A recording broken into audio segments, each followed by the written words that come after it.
raise your right hand and repeat after me. I, Donald John Trump, do solemnly swear. I, Donald John Trump, do solemnly swear. That I will faithfully execute. That I will faithfully execute. The office of President of the United States.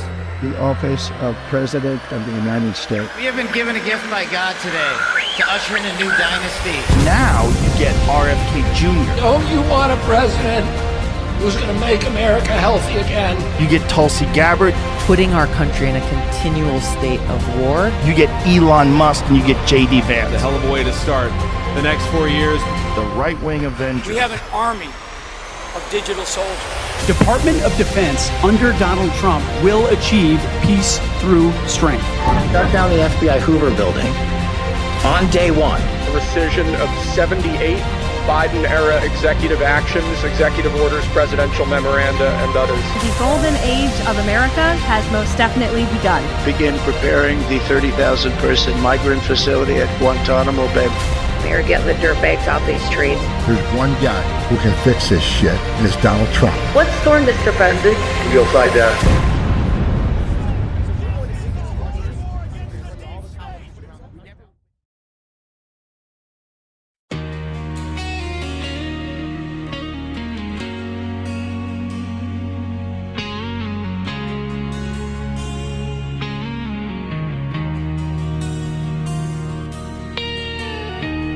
Thunder rolls, the fire's in the sky. We've been waiting for this moment all our lives. The darkness gathers, the evil takes its form, but side by side we ride into the storm.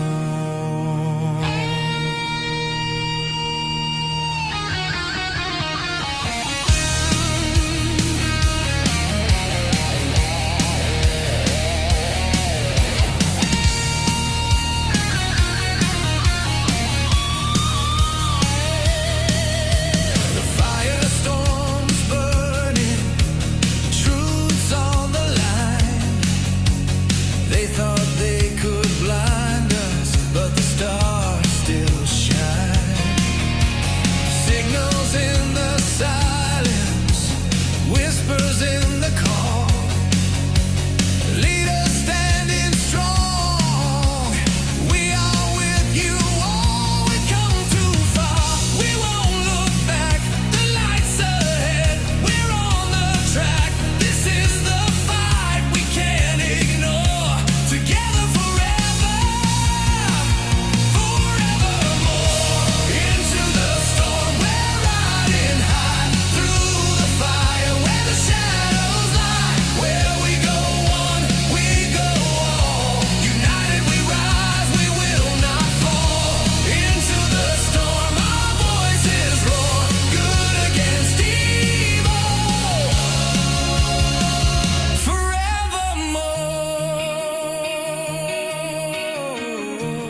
into the storm.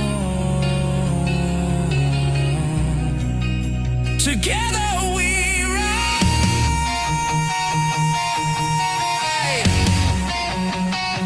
into the storm.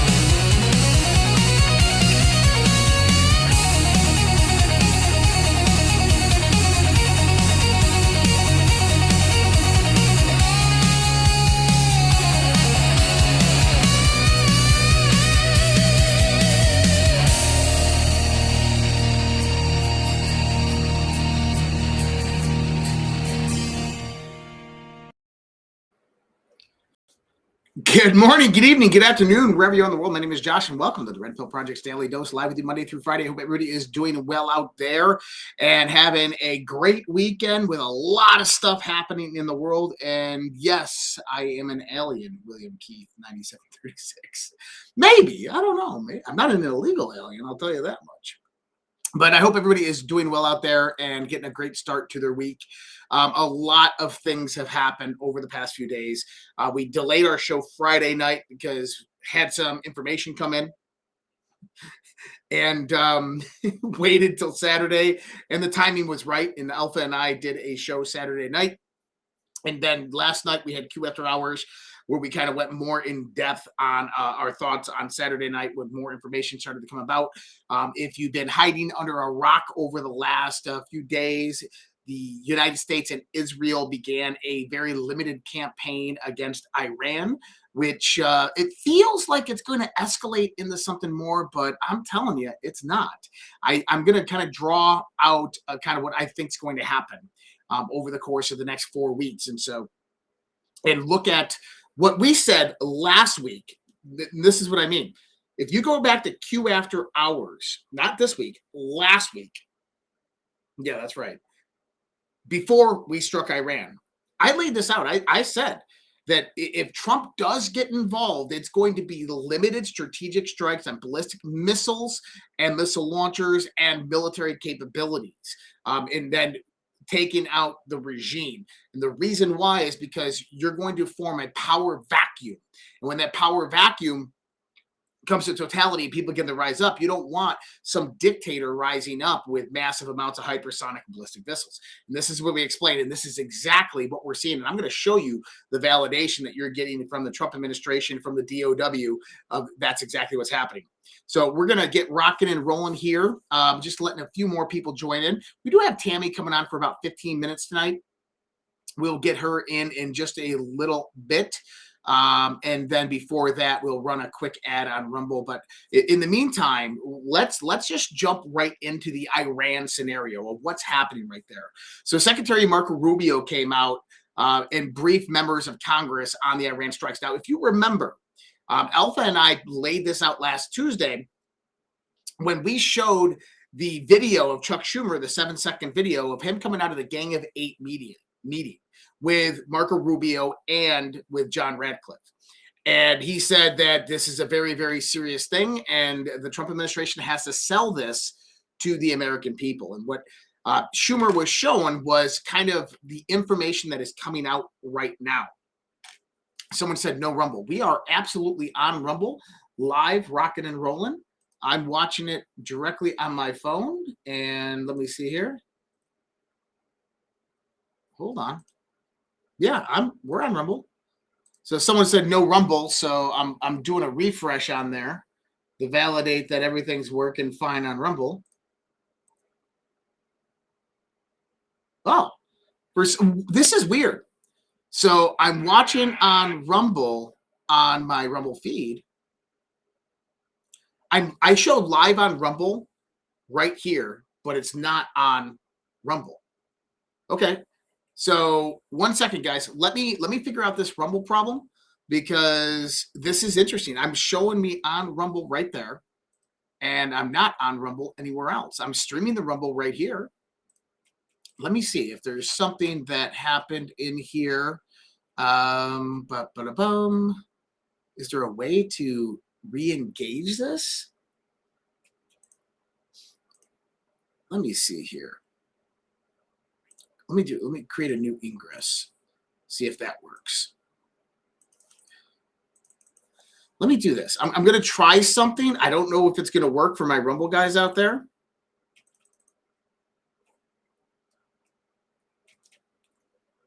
Let me see this. Sorry, this is weird because we're showing live on Rumble everywhere.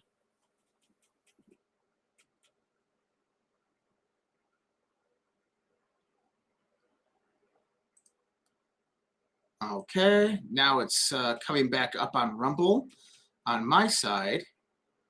All right. And just refresh that, refresh this.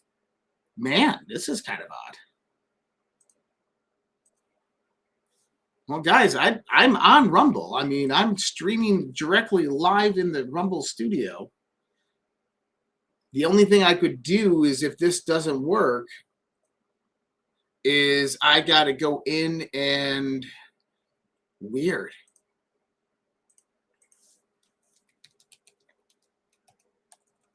One second, live here. A few things. Why wouldn't that show up? I'm a tech guy, so when I'm looking at this, I got to figure this stuff out.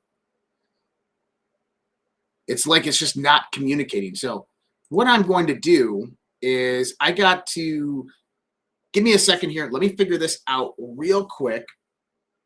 I don't know why it's not showing up on Rumble, but I was just so excited to get Rumble isn't showing anything. Let me see here. Well, Rumble's playing other shows. So let's do this. I'm going to have to go into Rumble and just create something. I'm going to end this stream and close that out on Rumble. And then we're going to go in and we're going to create a new one. This will be 2 shakes of a lamb's tail on Rumble. Give me a second, okay.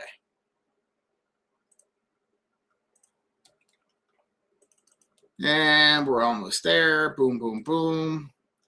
Glad it's actually really easy to do these things. We're going to go 825 next. And then I got to go in here, click that, go there, do that. Grab these little links. And hopefully this comes up for everybody on Rumble. I don't know what's going on. Okay, let's see if this comes up now.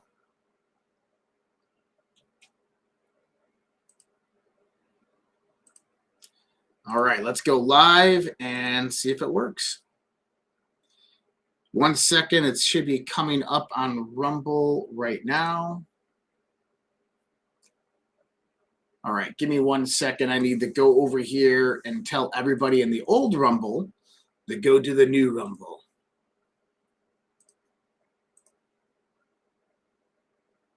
All right, yeah, we got that. There we go. Okay, now we are on Rumble.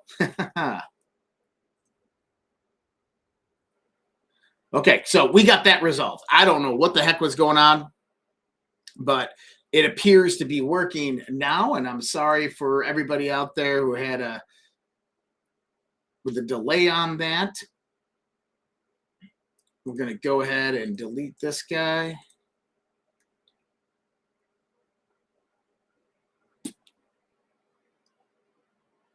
All right, everybody's coming in now. Okay, good. All right. So looks like we are back. We are on Rumble now. Okay. So welcome, Rumble. Sorry about that. I was streaming live in the studio and nothing was happening on the other end. I had to go out and completely change everything up, but I'm glad we got that done. Let's go ahead and just get started here. Now, talking about what we were talking about, and for everybody on Rumble who's just joining in, a few things we were talking about. Obviously, a very eventful weekend. If you were living under a rock and you didn't know, the U.S. has entered into very limited engagement, selective strikes, precision strikes against Iran. And there's a absolutely a regime change in place, kind of like I talked about a year ago and wrote blogs about and went on shows and talked about. And we knew this was coming. The question is when was the proper timing? And what we're seeing right now is that Israel kind of pushed up this timeline on Trump, which I don't think Trump is very happy about, but things appear to be kind of maybe hopefully working out the way that they're supposed to work. So we got a lot to go over, specifically with Iran. We're going to go into Iran a little bit. Actually, that's going to be the majority of the show. Then we're going to get into some just general news, and then we're going to talk a little bit about UFOs and some things happening there. A little bit on the Epstein stuff with Hillary Clinton and Bill Clinton's depositions coming out today. And so we're going to get into that in just a few seconds. Let me do this real quick. I want to make sure. Okay, so that is gone. Video not found. We're going to go here. All right, so looks like Rumble is coming up now. Okay, so people are joining over there. Hopefully they went over the other channels if they didn't get a chance to. All right, so while we are in Rumble, let me go ahead and do this guy real quick. We're going to go ahead and knock this Rumble ad out. Then we're going to bring Tammy on, and then we're going to jump into the show. They can cancel your accounts, freeze your cards, decide what you're allowed to buy, say, or support. Big banks and financial institutions have total control, and they use it. That's why financial independence matters now more than ever. Introducing Rumble Wallet, a wallet built for real freedom. Rumble Wallet, you control your money, not a bank, not a government, not a tech company. Buy digital assets like Tether, Tether Gold, and Bitcoin in one secure place. No permission, no middlemen, no cancel button. And when you want to support the creators you actually believe in, you can use the Rumble Wallet app to directly tip content creators securely, instantly, and without interference.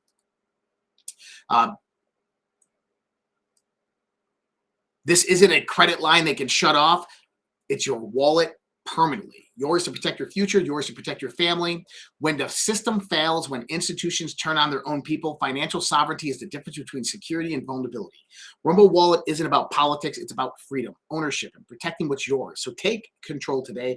Download Rumble Wallet now and step away from big banks for good, true ownership, true protection, true financial freedom. And you can find that over at wallet.rumble.com. And appreciate you guys. You guys didn't miss much on Rumble that are coming on in right now. Rumble is now back up for everybody who is wondering. I'm actually on the old show that's now deleted. And we're going to bring Tammy in. And Tammy's like, what the hell is going on over there, Josh? I don't know.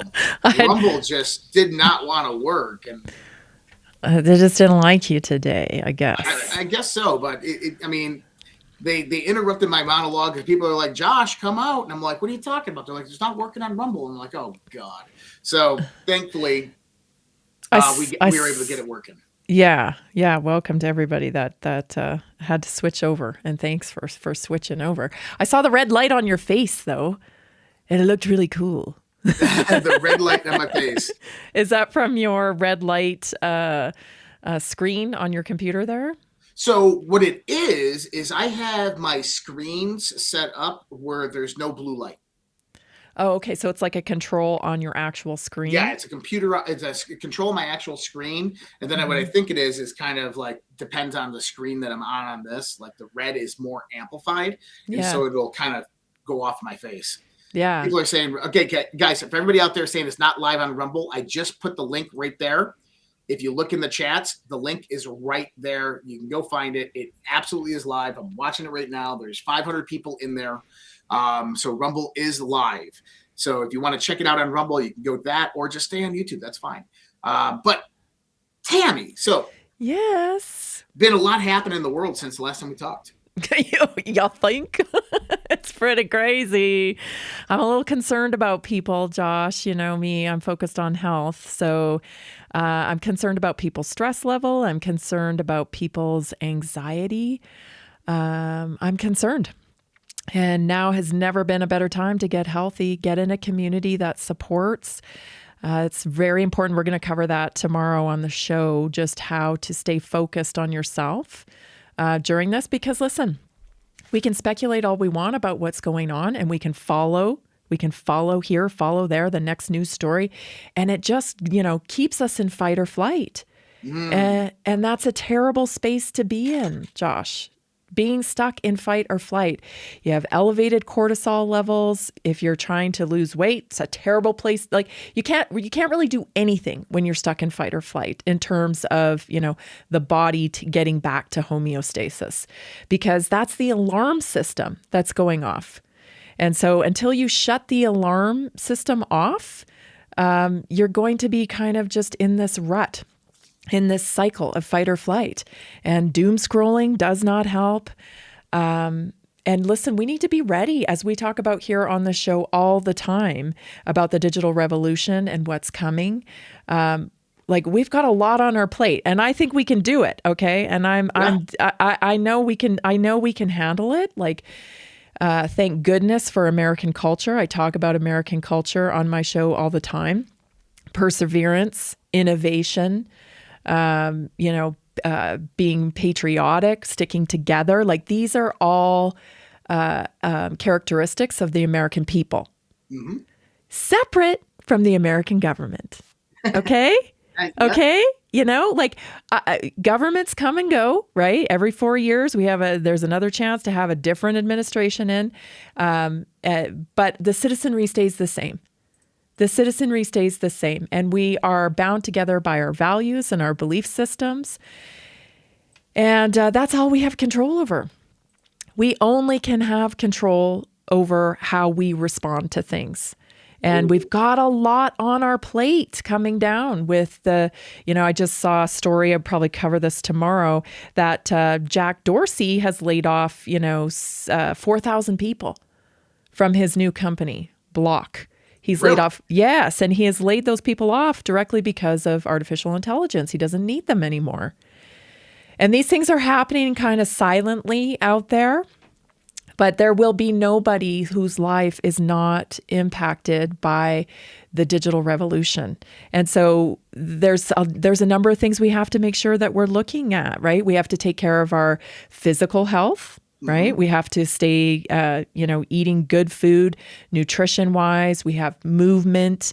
But there's also the mental well-being too, because, we see it all the time now. People freaking out on planes. Have you seen this? People freaking out on planes. I can imagine it. I haven't seen it per se. I saw a few of them. I know that one lady, like, he's a reptilian. I saw that one. But well, there's been a lot of people just like losing their cool in tight situations, and I have a theory that I think this is happening because we're less and less being treated like human beings and more being treated like, you're just a number, go through. And people are, they're not adapting well to that. And there's going to be more changes. And so, I know this audience is really well informed and they're on top of those things. But really, imagine you're frustrated, right? You're already frustrated because everywhere you go, you kind of get treated like not a human. You get treated more like a number. And then you have things going on in your health and you're looking for help. I talk to people every day that feel abandoned with their health. So, it's not going to get better. So for a little while. This is interesting because it kind of stems off of the conversation I think you and I had Thursday, but also with David Whitehead. So Alpha and I joined with David Whitehead, and it was a phenomenal show last week. Yeah, I saw a little bit of it, and then I had to go. But yeah, it was a good show. But one of the thoughts that I had was that, if you looked at the emergence of insane asylums at the end of the Industrial Revolution, or not the end, the beginning of the Industrial Revolution, and then the tapering off in the mid-1930s and the 40s, and now the call for insane asylums to come back, I think what we're actually witnessing is a transmutation within the human psyche, the human mind, and biology of how we interact with our environment, because we're going to have such a radical transition within our environment that this is going to cause people to go crazy, just like it did during the Industrial Revolution. And that's why we had that mass emergence. And that with the advent of AI right now, we're going to have the same type of scenario to where people are going to become insane and mentally ill. And the ones that are already there due to liberalism and brainwashing, it's going to be really, really bad. I don't know what to call it anymore. I call it technology-induced brain disorder. But I don't. I call it that because I don't know what else to call it. There are certain things, a skill set I think people are losing, like to interact with other people, to make eye contact, to make telephone calls, to understand sarcasm. I've talked about this on here before. Is that a skill set? Like, who am I to decide it's a disorder if everybody's going to say that this is the new normal? You know? Well, so maybe that's the biggest problem within society is we're all waiting for someone else to tell us what society is supposed to be instead of the pathfinders actually going out there and determining it for themselves. Is that, how social evolution occurs. I've studied social engineering. Yeah, Understanding. So you have a cyber aspect of social engineering where you social engineer someone to get their passwords and stuff like this. But then there's a whole different construct of social engineering to understand how to look at society as something that's malleable and to move society in various different directions. Oh, yeah. And when we start to understand that perspective, then people are simply followers and they want to kind of move along the trend line of the constructive narrative that is most positive in an alignment with what makes them feel good, right? Yeah. So when we start to look at kind of social engineering in the modern day, people are being told what the future is going to look like. And what I recommend to everybody here listening is stop listening to everybody else and what they tell you the future is going to look like and start being a dreamer. Start innovating within your mind and your imagination of what you want the future to look like. Because the more and more people that do that and the more probability that enters the system, the more massive and dynamic that future is going to be aligned with your dreams. Yeah, I mean, I totally agree with that. I think we are in a time when we cannot follow. We really have to level up, and we've gotten a little bit lackadaisical. We have a lot of convenience in our lifestyle in America. A lot of things are very convenient, and so we've backed off a little bit. And one of the things that we have to do is reclaim our health. We've been conditioned through a medical model to give away our agency when it comes to our health. We're constantly looking for somebody or something else to tell us what to do with our health. And there is nobody more qualified to understand what's going on in your body than you. You're the one that knows. I mean, I talk to people sometimes, they're like, well, I was trying to explain this to my doctor and my doctor said, man, that's nothing or whatever. But listen, if you can correlate that every time you eat something, you feel a certain way, does your doctor, does it matter if your doctor agrees with you? You know what I mean? Like, he doesn't know. She doesn't know. You're the one that's experiencing that. You're the one living in that body. But somehow they have put a spell over people when it comes to medicine that we are no longer qualified to make decisions about our own bodies. And this is what we're living in medical wreckage because of this, Josh.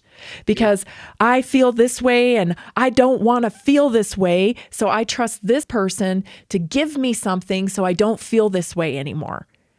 But a lot of the stuff that we're given makes people sicker. And it goes on for years and years and years. And we keep going back and they keep giving us more pills and they keep giving, well, what about this? And what about that? The only way this country is going to get healthy is when people are brave enough to step in and say, enough. I can read the research. I can look things up. I know how I feel when I do this, and the next thing, I know that there's a formula for health, right? Healthy food, movement, stress management. These are the things, I can't eat fast food. I mean, some of these fast food meals, have you seen these videos that go viral when people buy these fast food meals and they've been having them? You can't destroy them? They cannot destroy them. What do you think that's doing to your body? Right? So step into community, naturally inspired. Did you ever hear the conspiracy about McDonald's? Which one? that they serve a 1.8 billion hamburgers a year to America. And that if you calculate that out with the amount of beef and cattle in the world, it does not compute. Really? So people are like, oh my God, they're farming humans. Actually, I don't know if people knew this, but McDonald's owns one of the largest mealworm factories in the world. And mealworms are very, very high in protein, and they act as a filler inside of ground beef. So you can actually mesh up mealworms and you can put them inside ground beef, and they hold water density very well. And so you can take a 1/4 pound beef patty and actually only have it be, an 1/8 of a pound. Yeah. And now you got a 1/4 pound that's just, it takes the flavor of mealworms. Well, we have a grass exclusion, right? The generally recommended as safe or generally regarded as safe. I can't remember which one it is, but this allows a loophole for things to get put into our food. Because it's generally regarded as safe. But here's the problem with that is that it's only tested on that one product. And if you've got a bunch of products that have generally regarded as safe ingredients in them, and you're eating a bunch of things every day, there's no testing on that.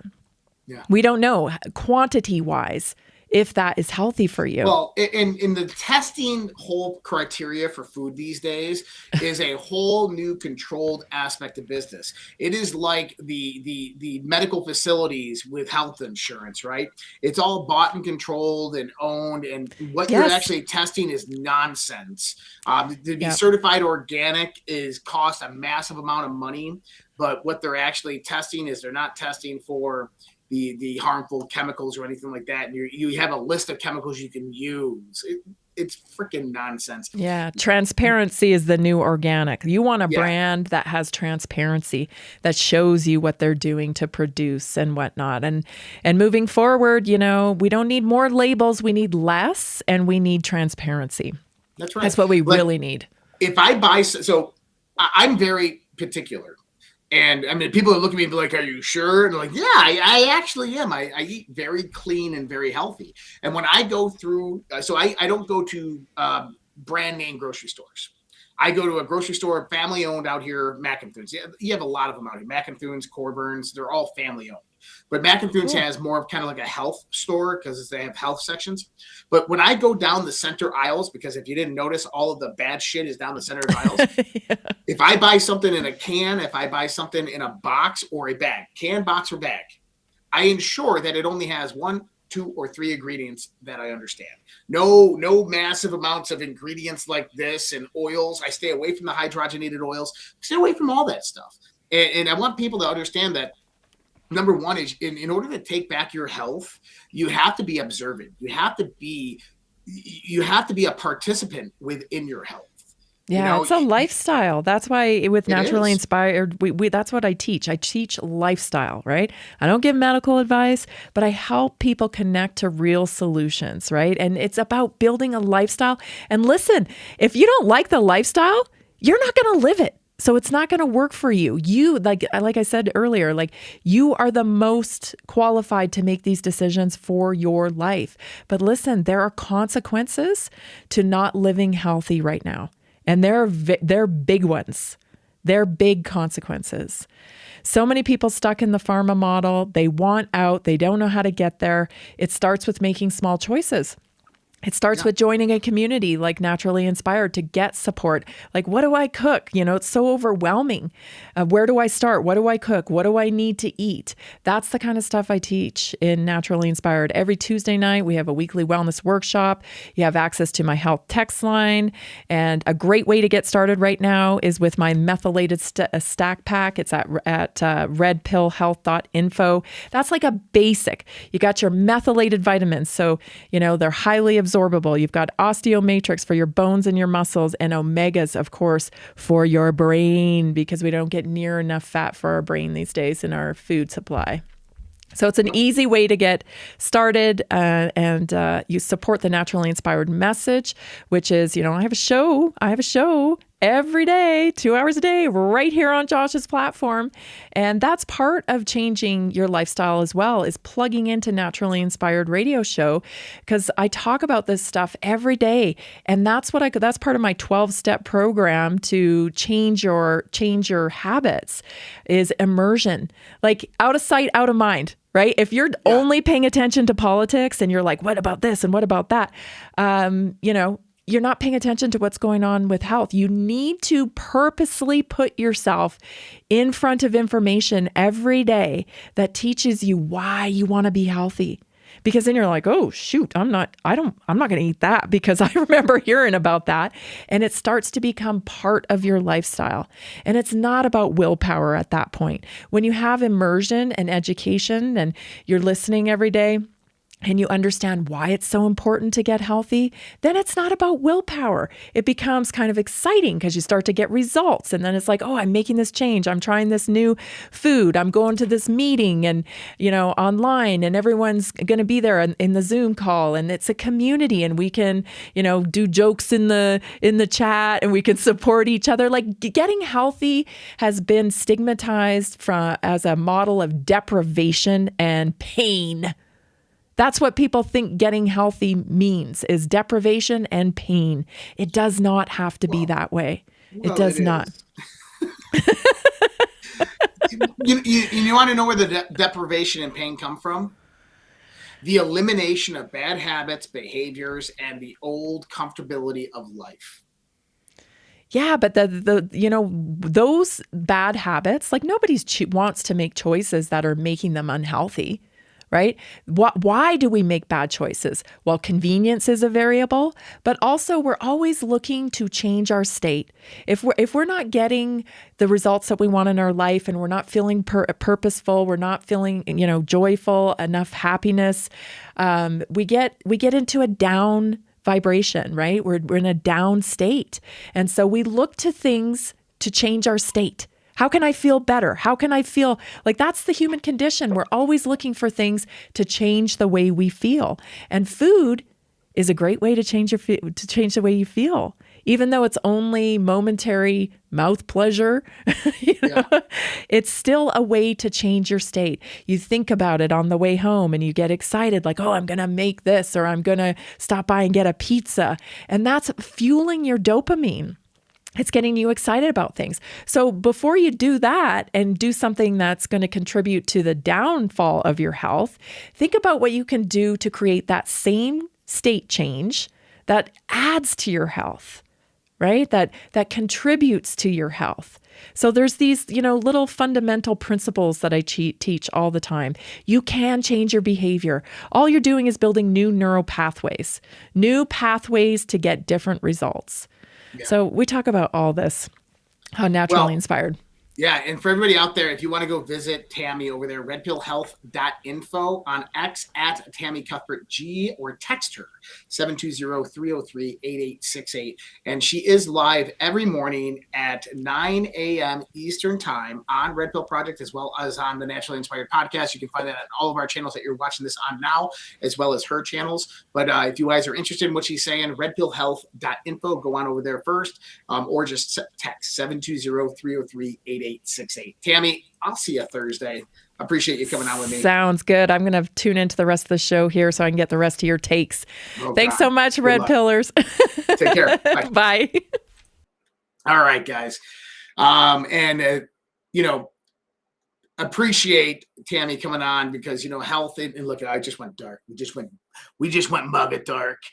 Appreciate Tammy coming on because, health is a big part of all of this. If we truly want to move into the golden age, as Trump's talking about, then health is paramount because we want to be here when it all happens. All right. I ran so far away. Okay. So Marco Rubio said he's cleaning up the confusion around Operation Epic Fury.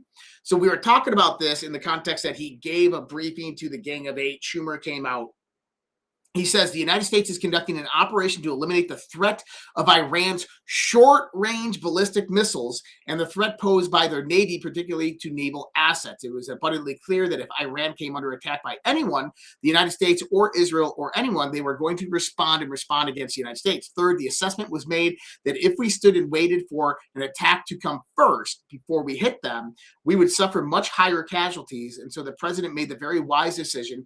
We knew that there was going to be an Israeli action. We knew that we would precipitate an attack against American forces. And we knew if we didn't prematurely strike them before they launched those attacks, we would suffer higher casualties and even higher for those killed. And so a breakdown from General Michael Flynn, what he says, a disciplined communication strategy coming out of the Pentagon right now is unlike anything I've seen in my decades of watching this institution. I've seen lots of it. Hegseth and General Kane are operating at a level this country desperately needed. They have established unified command and clear message, zero leaks, zero backstabbing, zero globalist interference. These are warfighters leading warfighters, and it shows. So number one is we have full alignment from the Pentagon, from the DOW, and from the Trump administration's kind of military force alignment. This is General Dan Kane. I want to bring this up real quick. This is General Dan Kane. Listen to what he says to America's enemies out there. To those who would test our resolve or threaten the United States, our allies, or our interests, understand clearly we can reach you, we can sustain the fight, and we can scale the fight, and we will prevail. To the American people, your joint force remains steady, frosty, calm, and focused. Your service members are trained, disciplined, and determined. We understand the risks of this mission and the weight of the responsibility that we carry. We also recognize that our families also shoulder the burden at home. You are a part of this too. I am proud today, as I am every day, to stand as a member of America's joint force. There is no mission too complex, no distance too great, and no adversary too determined for the men and women who wear our nation's uniform. We mourn our fallen, we honor their families, and we continue our mission with focus, unity, and strength. And all right, most important part that he said right there. We know what we are doing. Did you hear that? He says, we understand the consequences, we understand what we are doing, and we know how to do what we are doing. And to me, that is like, I'm putting my trust in the Trump administration and into people like General Dan Kane, because I understand that they know exactly what happens next. I'm going to get into that, kind of a reiteration of what Marco Rubio was saying, some stuff that I said last Sunday and how all this fits together. J.D. Vance says Iran won't be another endless war like Afghanistan. Let's listen to this. He joined Jesse Waters and listen to what he has to say here. After Iraq and Afghanistan, some people say, oh, here we go again. Is that something here you're thinking about? Well, Jesse, if you think back to Afghanistan, 20 years of mission creep, 20 years of not having a clear objective, and 20 years of the United States trying to bring liberal democracy to Afghanistan. Iraq was a little bit shorter, but we were still in that country for nearly a decade with no clear mission, no clear definition. What's so different about this, Jesse, is that the president has clearly defined what he wants to accomplish. And there's just no way, I said this before the conflict started, I'll repeat it again, there's just no way that Donald Trump is going to allow this country to get into a multi-year conflict with no clear end in sight and no clear objective. What is different about President Trump, and it's frankly different about both Republicans and Democrats of the past, is that he's not going to let his country go to war unless there's a clearly defined objective. He's defined that objective as Iran cannot have a nuclear weapon and has to commit long-term to never trying to rebuild their nuclear capability. It's pretty clear, it's pretty simple, and I think that means that we're not going to get into the problems that we've had with Iraq and Afghanistan. Okay. So reassurance there by the Trump administration that this is not going to be another endless war. Now, going back to the conversations that we've been having, Last year, I published an article on my Substack pertaining to the Iran regime change. Listen, this has been in the midst for a very long time. Israel and Trump and the administration have been working on this for a long time. Now, with understanding that, when we start to hear that, oh, Israel's pressuring Trump to do this or do that, I heard this today from Tucker.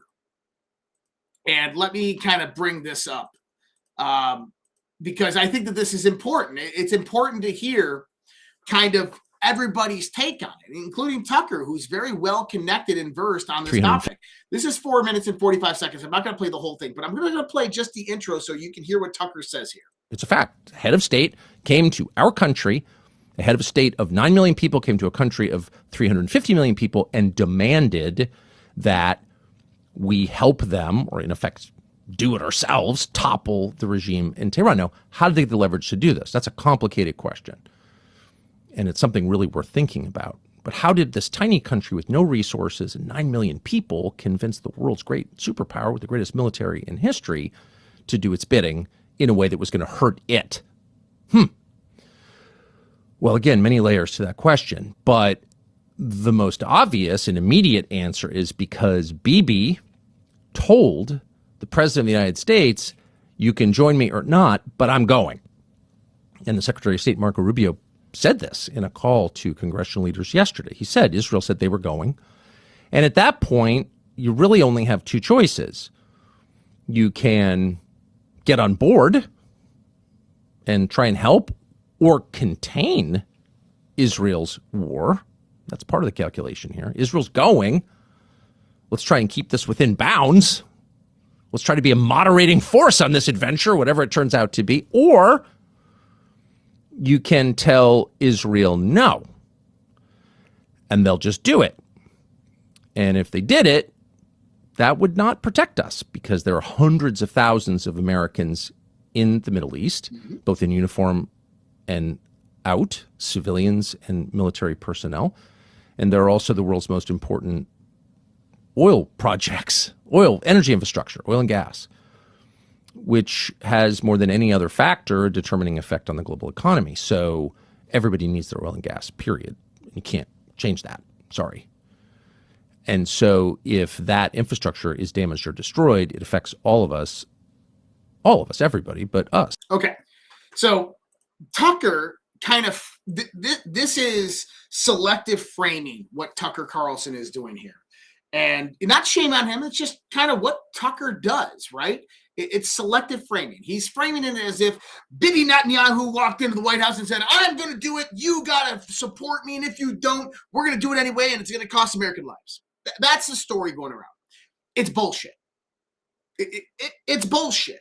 Because I've been following this for the last 3 years. Since the assassination of President Raisi from Iran, which wasn't Israel, that was Khomeini and the mullahs and the IRGC. They killed their own president because he was trying to negotiate with the West, trying to negotiate with Israel, and they took him out. And that began to set in motion a whole series of events. I said that Tucker might be correct on Israel pushing the move sooner than anticipated, which then produces the inevitable threat against American lives. And so that's what happened here. Hence why the U.S. engaged in a limited conflict. Even so, the operation was already in motion. This began years ago, the first of which was the elimination of President Raisi by Iran, realizing he was working for the Mossad. The next came Israel's decapitation event of Hezbollah, then the 12-day war less than a year later. Now, if you remember the decapitation event of Hezbollah, who did Netanyahu call to get permission to do that from? Donald Trump. He wasn't even president, but he called them. And he said, hey, is it okay if we do this? Trump said, yeah.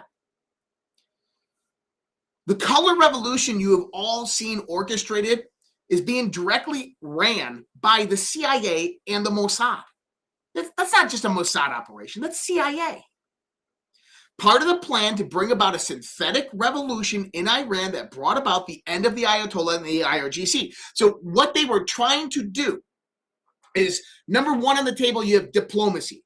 If we can do this diplomatically, let's do it diplomatically, although the odds of that succeeding are very, very slim. This is why Khomeini had been given options to go to Russia, to leave, give up power and control. The people began to rise up. This was synthetic. This was orchestrated by the Mossad and the CIA. And you had negotiations going on at the same time. The option that they wanted is they wanted the revolution to play out. In the midst of the color revolution, Israel went out in the Knesset and they voted to strike Iran and said, we're going to strike Iran. And Trump said, hold off. This was back in January, and it was held off. The revolution began to increase. They kept on killing people. Trump said, you keep on doing that, we're going to strike you. You keep on doing that, we're going to strike you. And they kept on killing people in the streets. Why? Because Iran was deathly afraid of the rising up of the youth in their country to overthrow their government. So it built up enough time within the midst, over 2 months, enough momentum that what they hoped would happen in the synthetic context is that people would begin arming themselves, so that you'd have Kurdish rebel forces in Iraq begin joining in, and they would begin to overthrow the IRGC. And then that's when the United States would fly over, bomb the ballistic missile facilities, missile sites, all of this, when everything was in disarray, which was be the final hit for the Ayatollah and the IRGC leadership to be taken down. Instead, Israel comes forth. And so you remember 2 weeks ago, Benjamin Netanyahu was in Washington, D.C. And from what I got from this, that Netanyahu demanded in private that Trump take action and conduct strategic strikes, and they would do the rest. Trump declined and told Netanyahu no. So what happened next? This culminated to the more recent when intelligence placed major figures, including the Ayatollah, together in meetings of which they were discussing preemptive attacks on Israel and the U.S. assets. Iran had intelligence that Israel was going to strike them. They knew it was coming. So they were meeting. The day that the bombs dropped, Iran was meeting to discuss a preemptive strike on U.S. assets and Israeli assets. That was it. That's all they needed. And how did they know that? From what I gather, we had a cell phone listening in the room. Okay? So the Trump plan would have took 6 to 12 months, and eventually you would have saw the toppling of Iran. Israel saw a moment where you had all of the leadership to eliminate them all at once, and they said, we are going.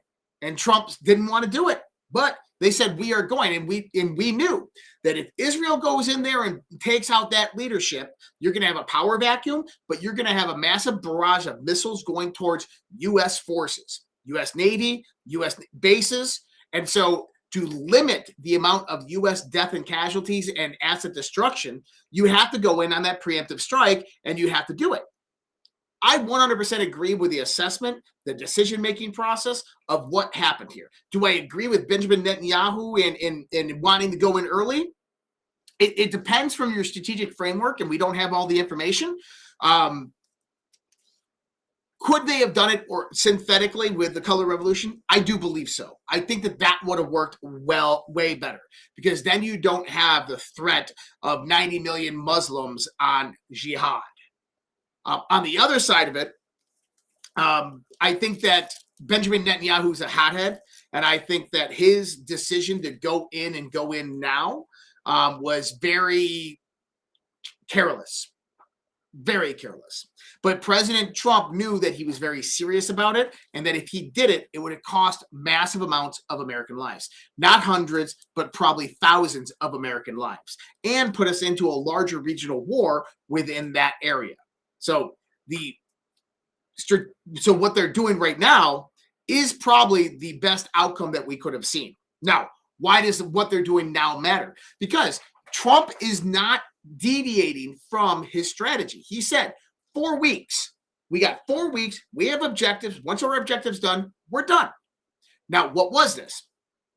We knew that once the Ayatollah Khomeini and the IRGC and other leadership was taken out, that there would be a power vacuum. People would rise up there, and a lot of hardliners that are more ruthless than Khomeini that would rise up.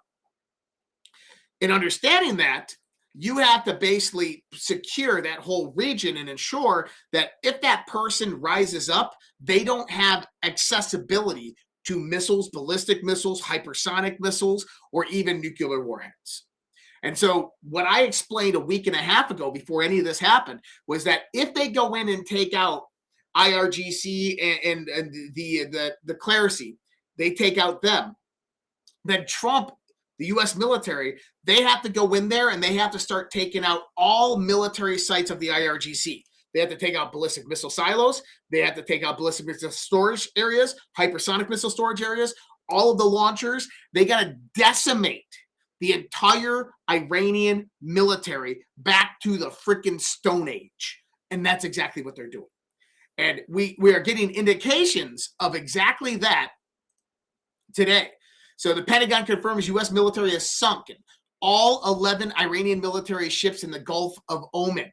Yes, very, very true. We're going to bring this one up. I hate this. I have another page up and it auto plays on that page. So you can't like mute it, but you guys can't hear it. Now some new. Okay, so let's bring this up. What'd she say here?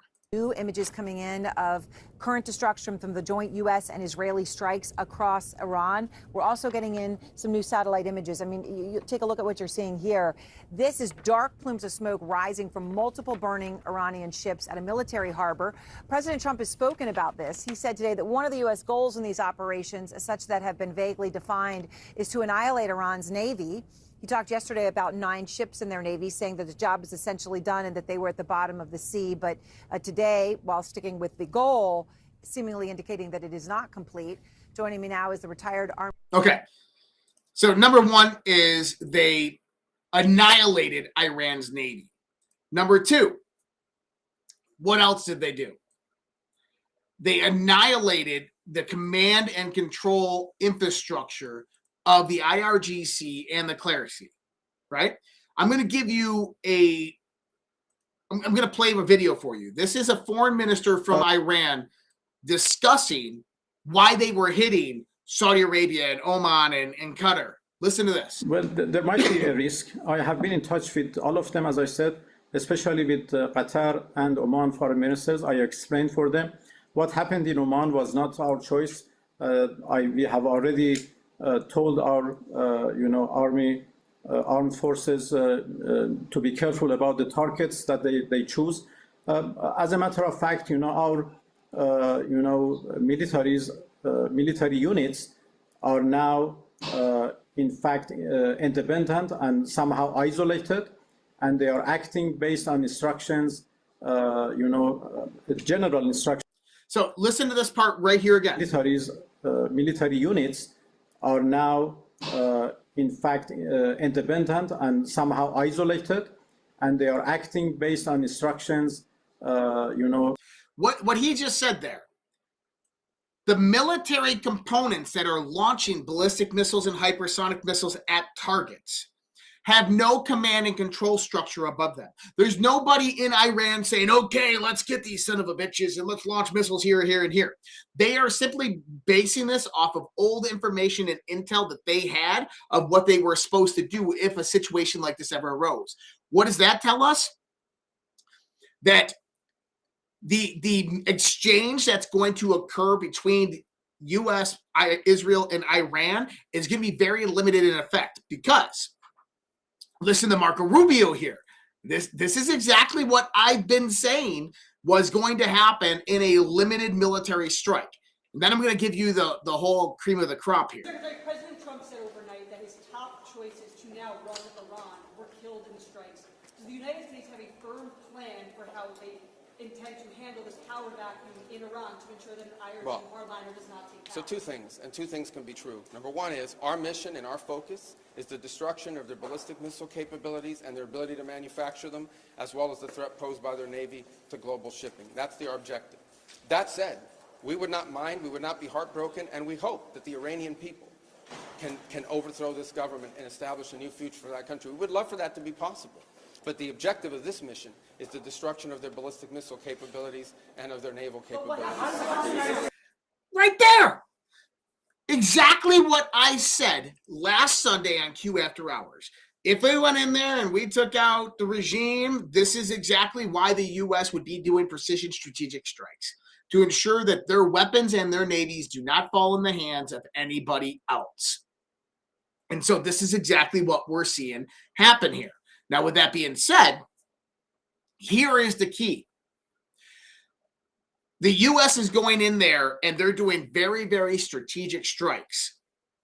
When you see Iran launching missiles from an area into another place and it's hitting the naval base in Bahrain, you notice how there's no American casualties from those bases? We've evacuated the majority of people. It hits the military base in Bahrain. At that point in time, our satellites, our Navy, our Air Force have already tracked the origin of where those missiles came from. Now, they send a bomber out there or an F-35 out there, they blow up that launcher. Then, what they did is they go back to satellite reconnaissance. They watch that region over the last few hours, and they see where that mobile launcher came from. Oh, it came from this mountain region right here. Didn't know there's a base there. And then they send a B-2 over with bunker busters, and they blow up that whole facility after hitting it with LiDAR and finding out what's underneath it. That is the next 4 weeks. Basically, every time that Iran launches a missile, that launcher gets destroyed, and where that missile came from is getting blown up. In other words, what Marco Rubio just said there is that we are knocking Iran back to the Stone Age to ensure that however power does transition after this, that there is no threat to us or the region. Beautiful. Love it. Now, with understanding that, you had the Supreme Ayatollah, the 99-year-old cleric, come out and call for a jihad. Now, are we going to see this? Well, there's some interesting things happening. We had one terrorist event this last weekend in Texas. And then we had another stabbing. Now, the stabbing, by the way, is kind of interesting. And there's another part that I wanted to get into this. So the stabbing in the Virginia stabbing was a Foreign Service officer. In other words, this was an intel operative. But for what country? That's the question. Because Tucker also pointed out that in Saudi Arabia, they caught multiple Mossad agents planting bombs to bring about complete chaos. Now, this makes sense with Israel because they want a full-scale, full-blown war. They want to go over there and completely annihilate all of Iran. That's not what the regional partners want. It's not what the United States wants. And what we're seeing is, what if Israel is trying to plot some type of false flag event? And this is where this Foreign Service officer actually comes in. I wouldn't put it against them, okay? I wouldn't put it, I wouldn't say that they wouldn't, if that makes sense. Now, is that the smartest move that they could do? No. Is it strategic for them? Not at all. Are we going to see a rising up of radical Islamic terrorism in the United States of America? I think we're going to see some events play out over the next 2 weeks. My best guess is that, yes, you are probably going to see some type of major terrorist attack in the United States over the course of the next few weeks. Is that going to be the end of it? Is it going to bring about a war? No. There's going to be no boots on the ground. The United States wants nothing to do in the context of the regime change in Iran. Donald Trump actually talked about this. This is quite interesting. During a phone call interview last night with ABC News, President Trump stated regarding the death of Iran's supreme leader, Ayatollah Ali Khamenei, "I got him before he got me. They tried twice. Well, I got him first," appearing to reference a number of reported attempts by Iranian intelligence services to have killed him, most recently during the campaign in 2024. Asked about if he had in mind now who would lead Iran after the death of Khamenei, Trump said that all of his picks had already been killed. The attack was so successful it knocked out most of the candidates. It's not going to be anybody that we're thinking of because they are all dead. Second or third place is dead. Now, why is this important? Because it shows that Israel is the one that took in that attack, and they killed all of the successors that Trump wanted to step in there. Why? Because they want Reza Pahlavi to go in there and lead, because he's a Mossad MI6 controlled agent. I don't think that this is how this is going to roll out. I think what you're going to have is the U.S. actually push for democratic elections in Iran, and that the people of Iran are actually going to rise up and begin taking back power. And remember when we talked about a ground force and how there's a ground force at play here that nobody's even talking about? I was the only one. I said that the Kurdish rebel forces on the Iraqi border are most likely going to be the ones that are going to lead a ground invasion to begin wiping out the rest of the IRGC. Look at this. I just love timing. Man, it's so amazing.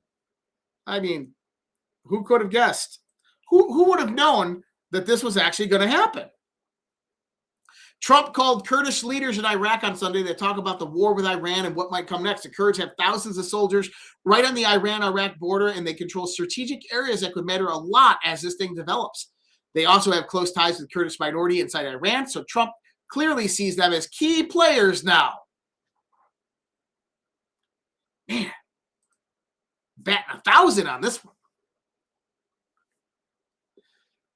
Okay, what else have we got?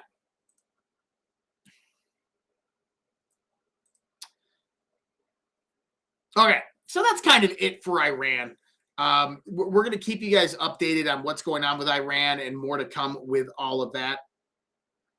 We're going to do a transition pivot point real quick. We're going to do one ad, and then we're going to get into some regular news. Konik CEO arrested. We're going to get into some other things here. And then we're going to get into some UFO news.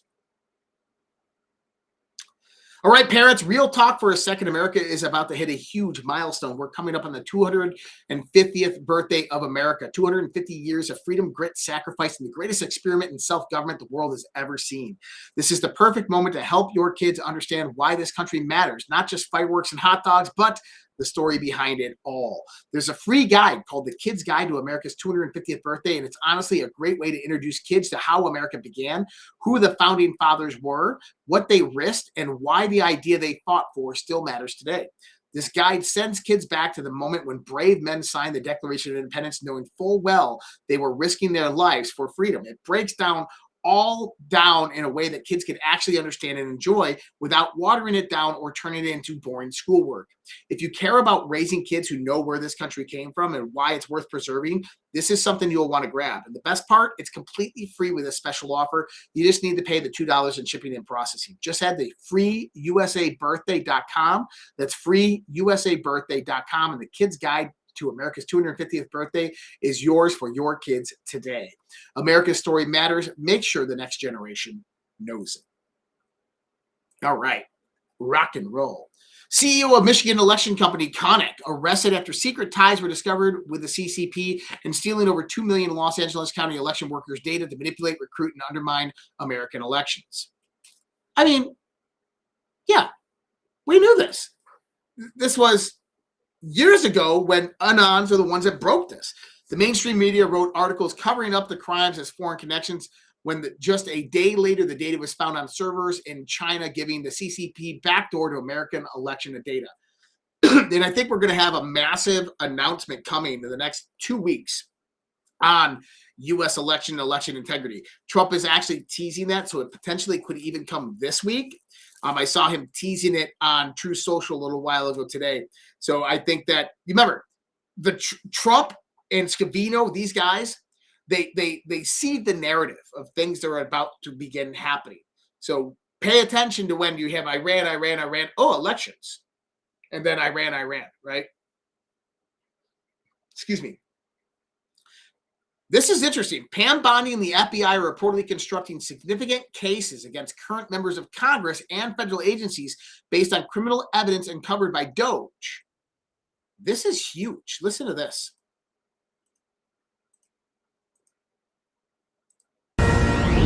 This is a Fox News alert. Saturday in America continuing to track fraud allegations all across the country. We've seen it in Maine. We brought you some questions about some funding that allegedly was misused in Maine. Those were private donations. Then California. And now, here's the next state, Massachusetts. Now, the state's auditor just released a report revealing massive fraud within programs like Mass Health, the Department of Transitional Assistance, and the Department of Early Education and Care. These are all programs that provide social services to the Massachusetts community. And as you can see, there was over $4 million in fraud uncovered in the state's SNAP program alone. Another $1.3 million connected to the state's Mass Health program, and hundreds of thousands of dollars found in other state programs. We're also learning of 22 civil recoveries that reclaimed nearly $800,000 in fraudulent overpayments.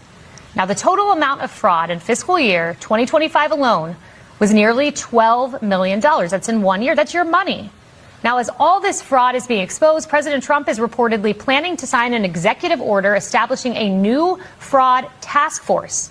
Signaling its importance, it will be led by Vice President J.D. Vance. And what are they going to be doing? Is looking for the involvement of Congress and other political members and agencies in this fraud. How are people benefiting from this fraud? Why would Democrats in each one of these states allow this to happen? They had to be getting kickbacks from somewhere. That is coming next. And so you remember when we were talking about timelines and I said, fuck the standard timeline, the first 100 days, the first year, midterms, all that stuff. Trump is on his own timeline. Understand that. Trump today on True Social, the radical left Democrats, the party that has completely lost its way, are complaining bitterly about the very necessary and important attack by the United States and Israel on Iran. What most people understand is that they are only complaining because I did it, and if I didn't do it, they would be screaming, why didn't Trump attack Iran? He should do it immediately. There's nothing surprising about this. It is the same people that the other night at the State of the Union address wouldn't stand for anybody, including a mother who lost her beautiful daughter in an illegal alien, the great and brave helicopter pilot who got the Congressional Medal of Honor, or the 100-year-old veteran warrior whose bravery is a legend. The fact is, whatever I do, they will be on the opposite side. These people are sick, crazy, and demented, but America, despite them all, is now bigger, better, and stronger than ever before. You know, another reiterating message from J.D. Vance and Trump was to stop listening to the nonsense. These people are going to perpetuate nonsense and garbage back and forth. And I mean, if you go on X, that's all you're hearing about is, oh my God, we're fighting Israel's war. It's not a war. It's a limited military operation to ensure that in the midst of a power vacuum, a tyrant doesn't rise up and have a full-fledged first world developed military at their power and control at their helm, and to ensure the safety and security of American lives. Newsom loses big. Supreme Court blocks California's law that tried to ban schools from informing parents if their child was transgender. A conservative legal group was granted an emergency appeal because religious parents were likely to succeed on the merits. So huge win right there in the Supreme Court. The Pentagon Press Secretary Kingsley Wilson says the Department of War's AARO office is working with the White House to gather UAP records and speed up the release of never-seen-before information. I have a lot of information on this topic, and I don't think we're getting bamboozled. I think what we're getting is selective disclosure, okay? So I actually laid this out last week, more so in the context of what we're going to see. This disclosure isn't about, are aliens out there? Do aliens exist? This disclosure is about technology. It's about introducing, hey, we have anomalous this, anomalous this. We didn't know what this was. Hey, science community, why don't you come take a look at it? That's what this is. And it's going to be a bunch of documents that were already pre-selected for release during Trump's last administration that are probably going to be released. But there's also something very important here. 2 weeks ago, around 3.8 million UFO and alien-related documents from the Black Vault, blackvault.com, disappeared hours after Donald Trump ordered full disclosure of such records. Now, why would that matter? Well, number one is that the newly classified documents that come out could confirm a lot of continuously classified documents. So think about this as if you have 3.8 million documents that were leaked, or some of them are truthful and leaked, then the new documents come out, they confirm those other documents. So you have to remove those other documents because other things are still classified. So that's one reason. Was this an intelligence operation? Yes, absolutely. The other part is that you want to control the narrative. Major General William McCaslin, one of the three kings of UFO disclosure, went missing over this last weekend. He is the former head of the Air Force Research Laboratory, Wright-Patterson Air Force Base in Ohio. He was mentioned in a 2016 John Podesta email. This is the email from Tom DeLonge to John Podesta. He mentioned he's a skeptic and he's not. I've been working with him for 4 months. I just got done giving him a 4-hour presentation of the entire project a few weeks ago. Trust me, the advice has already been happening on how to do all this. He just has to say that out loud, but he is very, very aware as he is in charge of all of this stuff. When Roswell crashed, they shipped it to a laboratory at Wright-Patterson Air Force Base. General McCaslin was in charge of that exact laboratory up until a couple of years ago. He not only knows what I'm trying to achieve, I'm helping assemble my advisory team. He is a very important man. That guy is gone disappearing.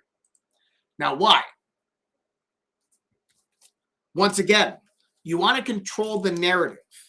And if you want to control the narrative, you want to remove any and all people who have the potential to disrupt that narrative. We are moving through what I would consider to be selective disclosure. We're not going to get everything that is truthful. We're going to get a lot of stuff that is constructed. And in this constructed disclosure process that's about to come out, I believe that it's not weaponized, but there's an agenda behind it. I think the agenda is massive technological innovation over the next 20 years, artificial intelligence, and how this all plays into it, with eventual contact in 2027, 2028 timeframe. But I think that there's a lot of things that are being removed. There's a lot of things that aren't going to be told, and there's a lot of things that they need to clear the chessboard of before this happens. I think it's really interesting. I'm definitely paying attention to it. But also remember that Donald Trump gave various members of Congress access and authority to these UFO programs. Representative Eric Burlison just gave an update on the UFO that's too big to move. He's scheduled to go out and visit the site and says it's located in a U.S.-friendly country, South Korea. We actually know this. So really interesting there. The Epstein stuff, the Hillary deposition came out today.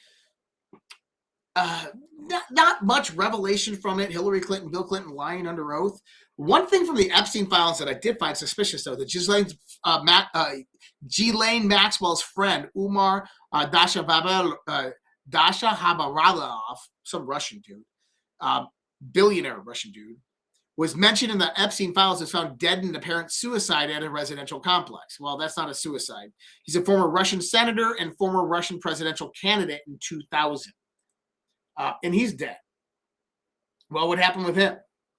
Well, I think what happened with him is that he knew too much. Well, that's my guess. He just knew too much. All right, guys. We got a good week coming up for you. A lot of things happening. A few different things. You know, if you guys want to help support us in any way, shape, or form, give.redpills.tv, give.redpills.tv. Thank you for all the impouring of support from all of you guys. You guys are awesome, amazing. Appreciate it so much. Launching a few new sponsors over the course of the next few weeks, so pay attention to that. Well vetted. I've been working with them for a year before you guys even heard about them. So that'll be coming up here Friday and Monday of next week. Appreciate you guys more than you can ever imagine. So thanks for watching. Hope you guys have a great night. I'm going to leave you with this amazing song right here. And much love, respect, God bless, and we'll see you guys tomorrow night. Good night.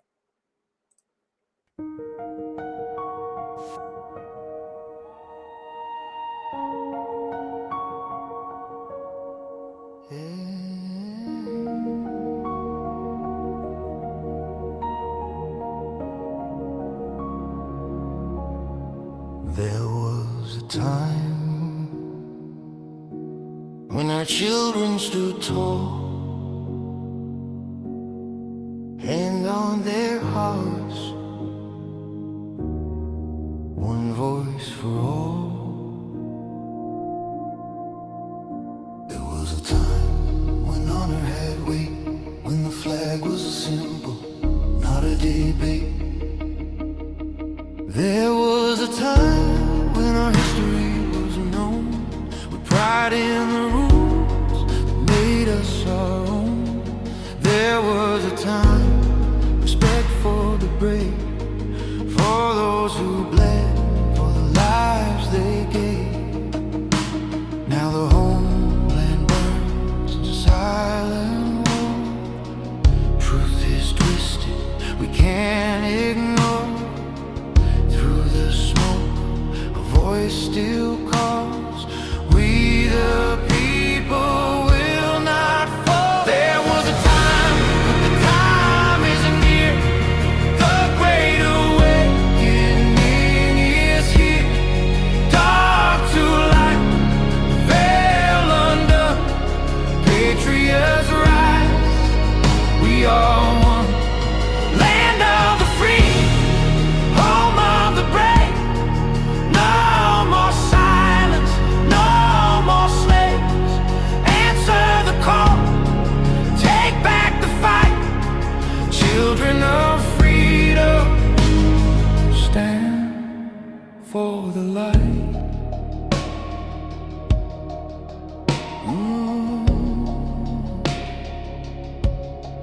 There was a time when truth was clear, when the media served, not ruled by fear. There was a time when leaders stood fast, guarding the people, defending the past. Now corruption wears a crown, lies are fed to tear us down. But Q said watch, and Q said see. The silent war will set us free. From the front lines, soldiers stare, wondering if we're still there. Their blood, their hope, their sacrifice will not be sold for a last prize. There was a time, but the time isn't near. The great awakening is here. Dark to light, the veil undone. Patriots rise, we are one. Land of the free, home of the brave. No more silence, no more slaves. Answer the call, take back the fight. Children of freedom, stand for the light. Freedom is never more than one generation away from extinction. It must be fought for, protected, and handed on.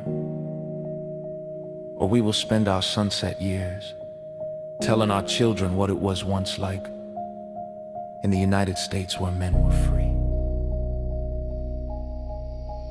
There was a time, the time is near. The great awakening is here. Dark to light, veil undone. Patriots rise, we are one. Land of the free, home of the brave. No more silence, no more slaves. Answer the call, take back the fight. Children of freedom, stand for the light. There was a time, there was a time. Now is the time. Do it.